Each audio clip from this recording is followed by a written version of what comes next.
مسائل اس میں کوئی شک نہیں، اللہ تعالیٰ نے مرد کو اور عورت کو ایک دوسرے کا محتاج کیا ہے اور ایسا مجبور کر دیا کہ دونوں کو ایک دوسرے سے سکون ملے گا، جیسا کہ اللہ تعالیٰ نے فرمایا لِتَسْكُنُوا إِلَيْهَا وَجَعَلَ بَيْنَكُم مَّوَدَّةً وَرَحْمَةً۔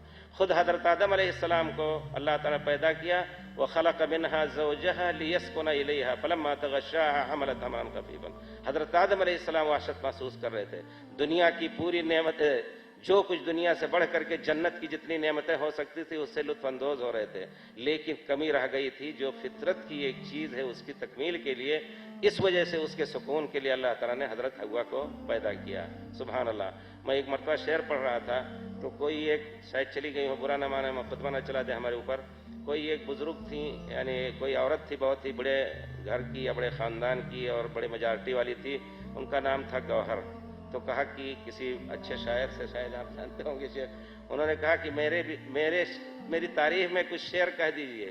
تو انہوں نے جو شعر کہا تو یہ لفظ ادا کیا، کہتے ہیں کہ کون خوشحال ہے اس دنیا میں گوہر کے سوا، سب کچھ اللہ نے دے رکھا ہے شوہر کے سوا۔ تو یقیناً شوہر کی نعمت یا شوہر کو بیوی کی نعمت دنیا کی ایسی ہے، نہ آدم کو چین آیا جنت میں اور نہ عورت کو چین آ سکتا ہے دنیا میں، جب تک ایک دوسرے کے ساتھ مل کر کے نہ رہیں۔ اور یہ زندگی سکون اور اطمینان کی کب ہوگی؟ جب ایک دوسرے کا درد کا ہم احساس کریں۔ یقیناً اللہ تعالیٰ نے ہر میاں اور بیوی میں سے ہر ایک کو اللہ تعالیٰ نے ان کے الگ راستے بتائے ہیں کام کے، اور انہی دونوں کے تعاون سے انشاءاللہ یہ دنیا جنت نشاں بن سکتی۔ ایک غریب آدمی نیک بیوی پا کر کے، آدھا پیٹ کھا کر کے، اچھے اخلاق کی بیوی کو پا کر کے اطمینان کی نیند سو سکتا ہے یقیناً، لیکن ایک شخص ہزاروں کا مالک ہو، سونا تو کھایا نہیں جا سکتا ہے، ہزاروں کلو سونا اس کے پاس ہو، لیکن وہ اس وقت سعادت بیت یا منزل کی سعادت، گھر کی سعادت نہیں پا سکتا ہے جب تک بیوی اس کی راضی نہ ہو اور وہ بیوی سے راضی نہ ہو۔ یہ ہے اللہ تعالیٰ نے جو پیارے رسول کو تعلیم دی، اور پیارے رسول نے ہم سب کو تعلیم دی کہ اسی طرح ہونا ہے۔ یہی مقصد اللہ تعالیٰ کا، جعل بینکم مودۃ ورحمہ، ایک دوسرے کے ساتھ ایسی مودت ہو جائے، محبت، کہ دونوں کو ایک دوسرے کے لیے بے چینی ہو۔ ورحمہ، دیکھیے یہ لفظ بڑا عجیب ہے، ایک دوسرے پر رحم کرو۔ اگر شوہر پک کر کے زندگی کے جھمیلوں میں گزار کر کے دن بھر کہیں گیا تھا سر مار کر کے روزی کمانے کے لیے، تو بیوی کو اس پر رحم کرنا چاہیے۔ گھر میں آتے ہی ہزار تکالیف میں رہ کر کے اگر وہ ہنس کر شوہر کا استقبال کر لے، تمام اس کے الم و رنج اور جتنے جھمیلے ہیں سب الحمدللہ رفع ہو جائیں گے اور رفع ہو جائیں گے، اس میں کوئی شک نہیں۔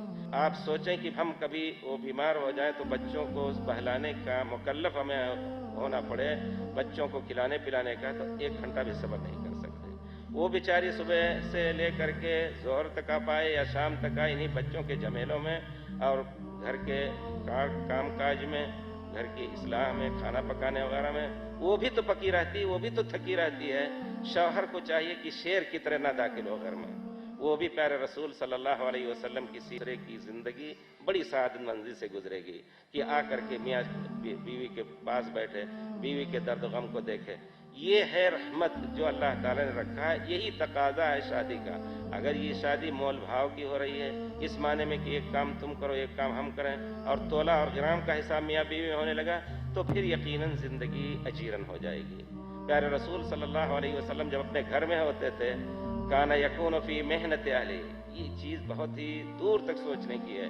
کتنا بڑا آدمی ہو جائے، پیارے رسول سے بڑا آدمی نہیں ہو سکتا ہے، کتنی بڑی عظمت کا مالک ہو، پیارے رسول سے بڑی عظمت کا مالک نہیں ہو سکتا ہے۔ حضرت عائشہ کہتی ہیں پیارے رسول جب گھر میں ہوتے تھے تو اپنے بیویوں کے کام میں ہوتے تھے، ہمارا کام کچھ اور، بیوی کا کام کچھ اور۔ بیوی کا کام گھر میں کیا ہے، یہاں تک کہ آپ جوتے بھی سل لیتے تھے، کپڑے بھی اپنے طور پر جہاں پھٹے ہوتے تھے اس کو سل لیتے تھے، اور گھر کے کام میں کھانا پکانا ہے، آٹا گوندھنا ہے، کوئی بعید نہیں کہ پیارے رسول صلی اللہ علیہ وسلم اپنے ازواج کی اس میں بھی مدد کرتے۔ یہ ہے محنت الاہل، گھر والوں کا جو کام ہے وہ۔ تو پیارے رسول کے اخلاق کو دیکھیں، جو شوہر شیر کی طرح گھر میں داخل ہوتا ہے، بہت سے لوگ یقیناً گھروں میں سخت اور ڈانٹ ڈپٹ کے علاوہ اور کوئی زبان نہیں جانتے ہیں، بچے بیچارے سہم جاتے ہیں، اور وہ ان کے لیے رحمت اور مودت پیش کرنے کے بجائے عذاب کا سبب بن جاتے ہیں۔ تو ایسے لوگوں کی قربت بھی مکروہ ہو جاتی ہے. لوگ ابھی بھی سوچ سکتی باہر ہی گزارتے تو اچھا رہتا. اس وجہ سے ہمیں چاہیے کہ پیارے رسول صلی اللہ علیہ وسلم کے اسوہ حسنہ پر عمل کرتے ہوئے ایک دوسرے کے حقوق کو ادا کریں. دوسری بات یہ بھی یہ حق ہے، حق. اور آپ جانتے ہیں اسلام نے عدل کا حکم دیا. ان اللہ یامر بالعدل والاحسان. اللہ تعالیٰ عدل اور انصاف کا حکم دیتا ہے اور اچھے سلوک کرنے کا. تو عدل کا تقاضا یہ ہے کہ آپ ظلم نہ کریں بیوی کے اوپر. کہیں بھی ظلم کرے گا. ایک آدمی اگر ایک بلی کے اوپر ظلم کرتا ہے، ایک عورت نے بلی کے اوپر ظلم کیا، تو یقیناً اس کا نتیجہ آپ سنے ہوں گے. اس کا نتیجہ کیا ہوا کہ تمام نیک اعمال، صالح اعمال کے ہوتے ہوئے بھی اس کو جہنم میں جانا پڑا.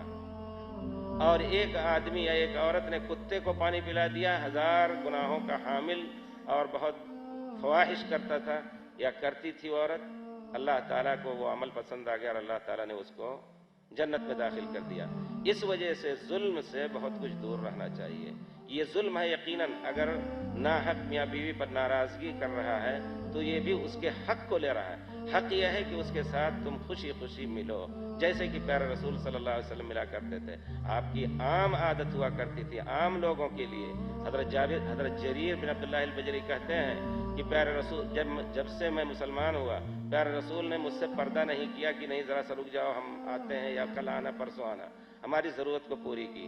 وَمَا رَآنِي إِلَّا تَبَسَّمَ صلی اللہ علیہ وسلم. جب بھی دیکھا آپ نے مجھے تو آپ نے مسکرا دیا. تو یہ عام اخلاق تھے آپ کے پیارے رسول صلی اللہ علیہ وسلم کے عام لوگوں کے ساتھ.